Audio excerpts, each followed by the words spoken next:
नमस्कार. कथा आईची चप्पल.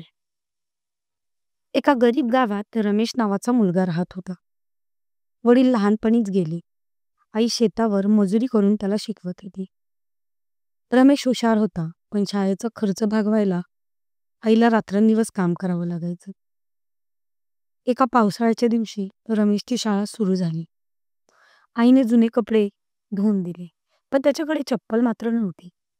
शाळेत सगळे मित्र नवीन बूट घालून आले होते. रमेश मात्र पायात फाटलेले शूज. सगळे हसायला लागले आणि रमेश लाजून घरी धावत आला. आईने त्याला मिठीत घेतले. म्हणाली, बाळा, ही परिस्थिती कायमची नाही. शिकून मोठा झालास की आपल्यालाही पायात नवे बूट असतील. त्या दिवशी रमेशने ठरवलं, आईला आनंद द्यायचा. शाळेत पहिल्या क्रमांकावर यायचं. त्याने रोज अभ्यास करायला सुरुवात केली.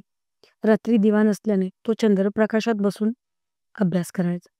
आईला दमल्यावर पाणी द्यायचा. तिचे पाय चेपायचा, पण अभ्यास मात्र थांबला नाही. वर्ष सरलं. रमेशने गावात पहिल्या क्रमांकावर आला, पण कॉलेजसाठी पैसे नव्हते. आईने तिच्या हातातल्या सोन्याच्या बांगड्या मोडून त्याला फीस भरून दिली. रमेश शहरात गेला. नवीन जागा, नवीन लोक, पण परिस्थिती तशीच बिकट. हॉस्टेलचं भाडे देण्यासाठी पैसे नसायचे. तो रात्री हॉटेलमध्ये भांडी घासायचा. दिवसा कॉलेजला जायचे.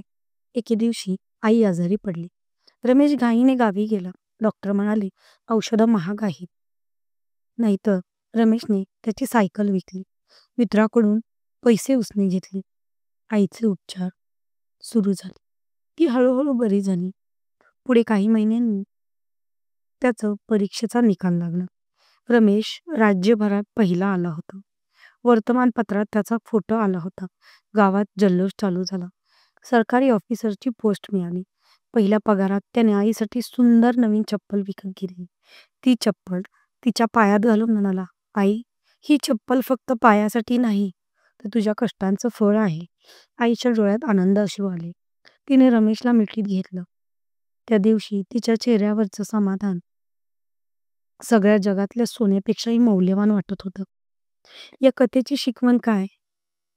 तर परिस्थिती कितीही कठीण असली तरी आईच्या आशीर्वादासारखी शक्ती आणि आपल्या मेहनतीसारखं शस्त्र नाही. कष्ट, प्रेम आणि चिकाटी याचं बळ असेल तर कोणतीही स्वप्न पूर्ण करता येतात, बरं का.